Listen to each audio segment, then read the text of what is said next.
Tai miestelis, kuriam nieko netrūksta. Ten yra mokyklos, ligoninė ir net traukinių stotis. Šiandien mūsų laidoje pakalbėsime apie Juodšilius ir Juodšilių seniūniją. Su manimi yra Vilniaus rajono meras Roberto Duchnevič ir Juodšilių seniūnijos seniūnas Tadeuš Aškelenis. Sveiki, laba diena. Sveiki. Seniūnė Juodšilių gyvenvietė atsirado palyginti nesenai. Kokia yra jos istorija? Iki pirmo pasaulinio karo Juodšilės teritorijoje buvo tankus miškai, pušinas, juodas šilas. Pirmo pasaulinio karo metu vokiečių kariuomenė pradėjo kirsti miškus, pratęsė geležinkelį ir šalia geležinkeliškiuose plotuose pradėjo kurtis gyvenvietė, kurios pirmas pavadinimas buvo Raislerava, Juodšilių pavadinimas atsirado jau 1920 metais. Seniūne, kalbėdami apie seniūnijos augimą ir pokyčius, kokias pagrindinės sritis galėtumėte išvardyti? Juodšilių seniūnija gali pasigirti, kad turim labai daug verslo įmonių, kurie plečiasi ir kuriasi naujos įmonės, pagrindinės veiklos, tai metalo apdirbimo, transportas, logistika, sandėliavimas ir kai plečiasi įmonės, kuriasi naujos, tai atsiranda naujos darbo vietos. Privačių namų statybos irgi nemažai statosi dabar ypač Prūdiškių gyvenvietėje, ateina nauji gyventojai. Tokia plėtra. Mere, kaip ir visur, turbūt labai svarbi yra švietimo sritis ir šiais metais tarp planuojamų darbų numatyta Valčiūnų gimnazijos pradinio ugdymo pastato renovacija. Kokių pokyčių tikimasi? Visų pirma, sudaryti atitinkamas sąlygas tiek ir personalui dirbti, tiek vaikams ugdytis, nes ta mokykla jau seniai reikalavo atitinkamo dėmesio. Tai tikimės, kad greit darbai bus pabaigti ir bus iš tikrųjų išplėsta ta infrastruktūra, kuri leis aukščiausių lygmenių vykdyti mokymo funkcijas. Bet dėlėtų dar pabrėžti, kad ne tik Valčiūnų gimnazija, bet ir teritorija Juodšilių yra dar dvi didelės švietimo įstaigos. Viena yra ministerijai priklausantis, kurie irgi tam pribendraujam, o lietuviakalbė kita yra mūsų lenkakalbė mokykla, kuri irgi atitinkamai sulauks dėmesio dėl savo plėtros. Mere, Juodšiliuose yra svarbių vietos pastatų, kurie jau pakeitė savo išvaizdą. Čia turbūt galime paminėti Juodšilių ambulatoriją. Kokie pagrindiniai pokyčiai įgyvendinti? Iš tikrųjų, Juodšilių ambulatorija yra vienas iš tų projektų, kuris mums buvo svarbus plečiant bendrai pasiekiamumo ir kokybės paslaugas ir tų paslaugų bendrai pritraukimą į regionus, nes turėjom vėlgi ir projektą sveikatos centro funkcinių pagrindų ir nemažai objektų iš jo pradėta tvarkyti. Kitas uždavinys irgi rajono poliklinikai buvo, kad ne tik savo galbūt centriniam pastate plėsti paslaugų prieinamumą, bet ir ten, kur gyventojai vietoje gali greičiau jas gauti. Tai džiaugiuosi, kad vienas pirmųjų objektų šalia jau man kažkada minėtų, tai Mickūnų, ten Rudaminas ir kitų rekonstruotų buvo būtent Juodšilių ambulatorija. Šiai dienai turime atnaujintas, modernizuotas patalpas ir taip pat reikia pasidžiaugti, kad papildomų paslaugų atsirado daugiau, pavyzdžiui, akušerio ginekologo ir panašiai. Tai tikrai labai džiaugiuosi ir kiek informacijos turiu, tai ir grįžtančių mūsų gyventojų, kurie galbūt buvo prirašyti Vilniaus gydymo įstaigose, atsiranda vėlgi vis daugiau ir daugiau. Seniūne, pasikeis ir kultūros pastatas, numatyti darbai, pastato modernizavimas. Kaip keisis jūsų nuomonė tas kultūrinis gyvenimas Juodšilių seniūnijoje? Šiemet pradėtas Juodšilių kultūros centro modernizavimo projektas.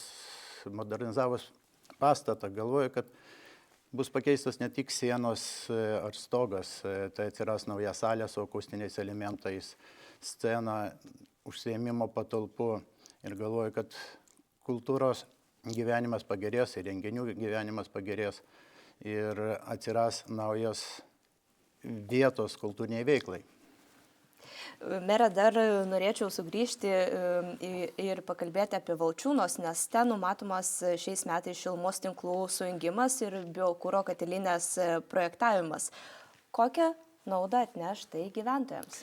Na visų pirma, tie darbai efektyvins mūsų ir gerins mūsų visas šilumos ūkį, kas ateityje, aišku, orientuota į pigesnės kainas ir mažiau išlaidų, tai yra svarbu. Priminsiu, kad Vilniaus rajonas turi pasidaręs irgi strategiją apie stambiųjų katilinių atnaujinimo, kur mes šalia dujinių katilų paliekam biokuro katilus ir panašiai. Tai naujos įmonių valdybos tikrai aktyviai dirba su įmonių vadovybė, kad tos investicinius projektus sparčiau parengti ir juos realizuoti. Tai Valčiūnai yra viena iš tokių, viena pirmųjų lyderiaujančių vietų, kur irgi tai bus padaryta. Tai šiais metais, tai 2026 metais planuojami darbai Valčiūnų pirmos katilinės ir Valčiūnų antros katilinės šilumos perdavimo tinklų sujungimo į vieną sistemą, bei biokuro tų katilinės įrengimo Valčiūnų pirmoji katilinė projektavimas pats. Tai ir jau sekančiais metais, jeigu viskas bus gerai, tai visi rangos darbai. O kokiuose dar srityse šiandien labiausiai koncentruojamas yra savivaldybės darbas, gerinant gyventojų kokybę? Tai visų pirma, turbūt tai, ką savivaldybė gali padaryti. Tai infrastruktūra, kalbame apie kelių infrastruktūrą, apie tą patį apšvietimą, kur norėčiau pasidžiaugti gerais rezultatais. Seniūnija, kad sugebėjo įgyvendinti nusistatytus savo uždavinius ir darbus ir įsisavinti skirtas lėšas efektyviai. Tai turime, man atrodo, ten praeitais metais 4,5 km apšviestų apšvietimo. Tai yra tikrai daug ir tikrai yra geras pavyzdys, kai tos funkcijos paskirtis yra tinkamai įgyvendinamos ir lėšos panaudojamos gyventojų labui.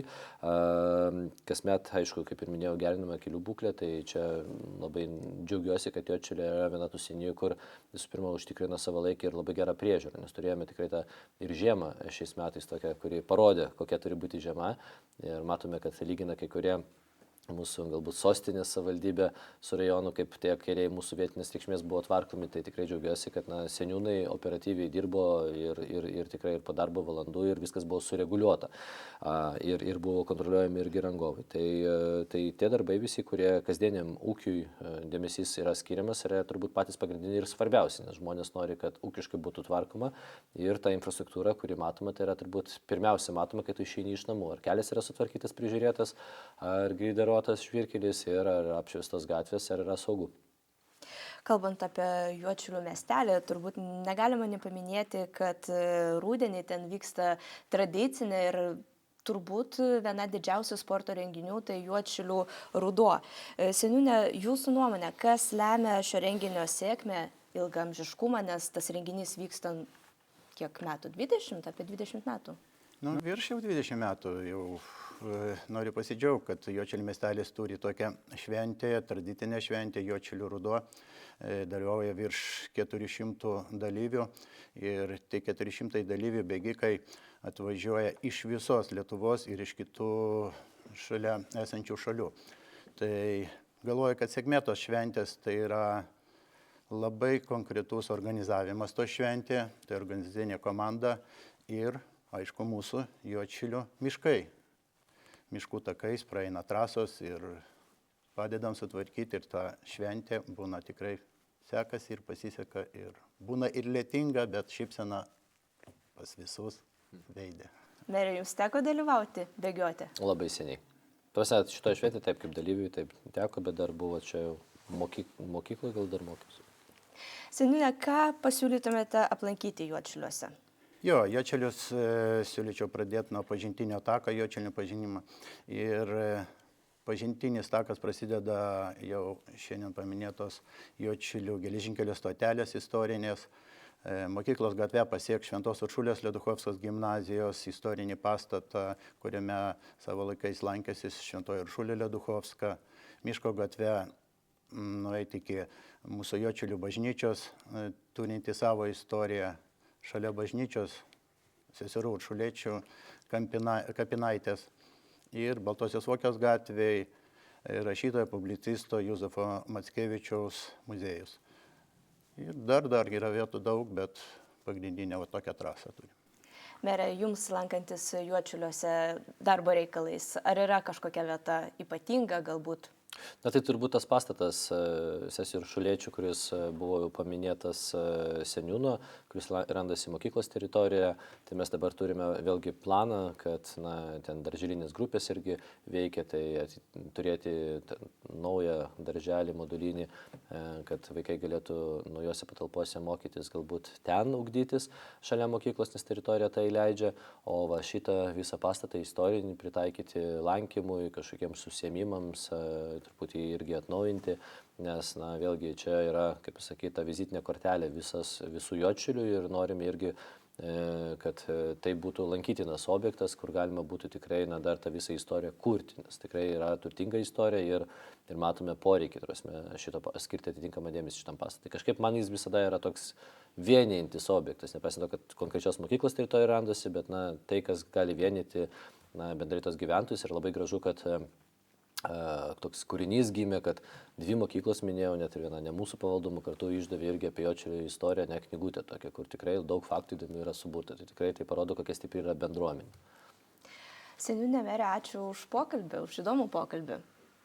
Jums, mėly žiūrovai, ačiū, kad žiūrėjote mūsų laidą ir labai tikimės, kad norėsite užsukti į Juodšilių miestelį, į Juodšilių seniūniją, ten tikrai yra ką pamatyti ir tikrai verta apsilankyti. Ačiū, kad žiūrėjote ir iki kitų kartų.